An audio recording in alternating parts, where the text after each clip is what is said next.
Jack Abbott's lips touched Patty Williams'. For a single horrifying second, time seemed to stop on the deck of the yacht. The cold wind coming off the dark water whipped around them, carrying the sharp scent of salt and engine fuel. Patty's eyes fluttered closed as if she had been waiting for that moment for years. Jack's hand rested lightly on her shoulder, steady enough to look convincing, but every muscle in his body was rigid. Inside, he felt sick. But he forced himself not to pull away too quickly. He counted silently, 1 second, 2. Then Jack leaned back just enough to look at her. Patty's expression was dreamy, almost childlike in its satisfaction. She smiled as though the world had finally given her something she deserved. Jack's stomach twisted. He hated what he had just done, but he hated the cage he was trapped in even more. The yacht rocked gently beneath their feet, somewhere in the endless stretch of dark water. The shoreline lights were distant, faint dots that meant nothing without knowing exactly where they were. Jack needed information. And Patty, unfortunately, was the only door he had. "You promised me a tour," Jack said quietly. His voice was calm, controlled. Inside his chest, his heart was pounding so hard it felt like it might crack his ribs. Patty tilted her head, studying him with suspicious curiosity. "You're being very nice all of a sudden," she said.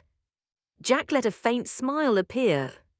"Well," he said softly, "a man learns to adapt when he's stuck on a boat with someone as fascinating as you." Patty laughed. The sound echoed strangely across the empty deck. For a moment she seemed pleased, but Jack could see the instability beneath her smile. Patty Williams had never lived in a stable world. Her emotions could swing wildly without warning. That meant one wrong word could destroy everything. "Fine," Patty said finally, "but only a quick tour." Jack nodded. Inside, a flicker of hope ignited. If he could see the yacht's layout, if he could figure out where they were docked, if there were security cameras, crew members, escape routes. Anything. Even the smallest detail might save him. Patty grabbed his arm and pulled him toward the railings. "Look," she said proudly. Jack glanced outward. Black water stretched in every direction, the surface broken only by the yacht's slow wake and the distant glow of scattered lights. Not open oceans. A lake. Jack narrowed his eyes. The water felt too calm for the ocean, and the air carried that familiar coolness he remembered from childhood summers. Lake Michigan. The realization slid into place slowly. If he was right, then Victor hadn't taken him far from Genoa City at all. The thought both comforted and terrified him. Victor Newman had planned this carefully. Jack knew that much.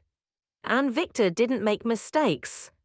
Miles away at the Abbott mansion, Kyle Abbott slammed his hand on the table. "This makes no sense." The photograph Victor had sent lay between them like a piece of poison. In the image, Jack was clearly being forced into a vehicle. Diane leaned closer, her eyes scanning every detail. "There has to be something," she said. Billy stood near the fireplace, arms folded tightly across his chest. Victor's message had been brutally simple. Give back Chancellor Industries, or Jack disappears forever. Billy hated Victor Newman with a depth that burned through every thought in his mind. "This could be a setup," Billy muttered. Kyle looked up sharply. "What do you mean?" Billy gestured at the photo. "You know Victor, if there's a clue in there it's because he wants us to find it." Diane stared at the image again. A streetlight. A blurred sign. A reflection in a car window. "Or," she said slowly, "Victor made a mistake." Billy scoffed. "Victor Newman make a mistake?" Kyle leaned closer. His eyes suddenly widened. "Wait." He pointed to the background. "There." Diane squinted. A tiny reflection in a puddle near the curb showed the faint outline of a marina sign. The letters were partially visible, but one word stood out clearly. Lake. Kyle's heart began to race. Across town at the Newman ranch, Nikki Newman watched Victor carefully. Her husband sat calmly behind his desk, reading documents as if the world outside didn't exist. But Nikki knew him too well. Victor was hiding something. She could feel it. "You've been unusually quiet," Nikki said. Victor didn't look up. "I'm always quiet when I'm thinking." Nikki walked closer. "And what exactly are you thinking about?" Victor finally lifted his eyes. The faintest smile touched his lips. "Business." Nikki folded her arms. "Funny," she said, "because I just saw Philly's Summers leaving the ranch." Victor leaned back slowly. "Did you?" Nikki's suspicion deepened. Philly's only appeared when chaos was brewing. "What are you planning?" Nikki asked. Victor's gaze hardened slightly. "Sometimes," he said calmly, "a man must take bold steps to protect what's his." Nikki's stomach tightened. Because when Victor Newman said something like that, someone usually got hurt. Back on the yacht, Jack followed Patty through the narrow corridor below deck. The walls creaked softly as the vessel rocked. Jack forced himself to memorize everything. Door positions, hallways, emergency equipment, stairs. Every detail could matter. Patty opened a cabin door dramatically. "This is where I've been staying," she said. The room looked oddly cozy compared to the rest of the yacht. Soft lighting, books scattered across a table, a small radio playing faint classical music. Jack stepped inside slowly. "You've made it comfortable." Patty smiled. "I like boats," she said. "They're peaceful." Jack glanced out the small window. Dark water stretched endlessly. "Peaceful is exactly the word I'd use," he said. Patty laughed again. "You're funny when you're scared." Jack didn't answer. Because the truth was, he was terrified. But he also felt something else now. Determination. Victor Newman thought he could break him. Victor thought Jack Abbott would simply wait for rescue. Victor was wrong. Jack's eyes drifted toward the hallway. He had seen the staircase. He had seen the lifeboat equipment. And now he knew something else. The yacht was moving slower than before, which meant they were approaching somewhere. Maybe a marina. Maybe land. Jack turned back to Patty with a warm smile. "Thank you for the tour," he said softly. Patty looked pleased. Jack leaned slightly closer to her again. And this time his voice carried quiet calculation. "Maybe," he said, "we could take another walk on the deck." Because Jack Abbott had just realized something important. The next move might decide whether he escaped or disappeared forever.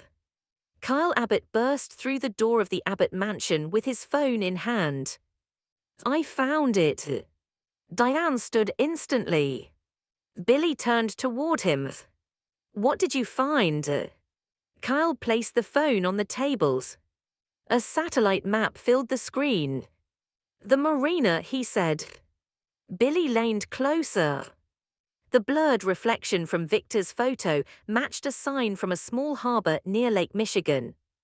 Diane's pulse quickened. "You're sure?" Kyle nodded. "Almost positive."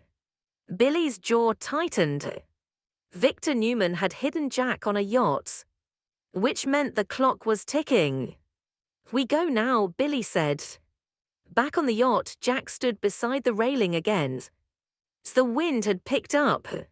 Far ahead, faint lights shimmered on the horizon. Patty leaned beside him. "Pretty, isn't it?" Jack nodded, but his eyes were locked on the approaching shoreline. They were definitely heading toward a marina, which meant opportunity. Jack turned slowly toward Patty. Patty, he said gently. She looked up at him. For a moment she seemed almost vulnerable. You know Victor's using you, Jack continued.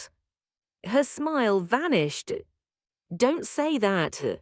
He is, Jack insisted quietly. Patty's eyes flashed with anger. You're lying. Jack stepped closer. I'm telling you the truth. For a moment the tension between them felt like a live wire. Patty's breathing grew uneven. Victor had promised her something. Recognition. Purpose. A place in his plans. But Jack's words struck a nerve she couldn't ignore. What if Victor abandons you once he gets what he wants? Jack said softly. Patty looked away. Doubt flickered in her expression. Jack saw it. And pushed. You deserve better than being someone's pawn. Patty's voice trembled. You kissed me. Jack's chest tightened. I meant it, he said carefully. Another lie. Another weapon. Patty stared at him, struggling to decide whether to believe him. And in that fragile moment, the yacht slowed dramatically. The marina lights grew brighter. Jack's heart began pounding again. Because somewhere on shore, his family might already be searching. Across town, Nicky Newman stared at Victor with growing dread. Jack Abbott is missing. Victor didn't react. Nicky's voice sharpened. And somehow you don't seem surprised. Victor set down his pen slowly. Jack Abbott, he said calmly, has a remarkable talent for creating his own problems. Nicky stepped closer. You kidnapped him. Victor said nothing. Silence confirmed everything. Nicky's eyes filled with anger. This has gone too far. Victor's expression hardened. Everything I do, he said coldly, is necessary. Nicky felt a chill run through her. Because Victor Newman never admitted wrongdoing. He simply justified it. And when Victor believed he was right, nothing stopped him. The yacht finally approached the marina. Jack's pulse thundered in his ears. Patty stood beside him quietly now. Confused. Uncertain. Jack leaned closer again.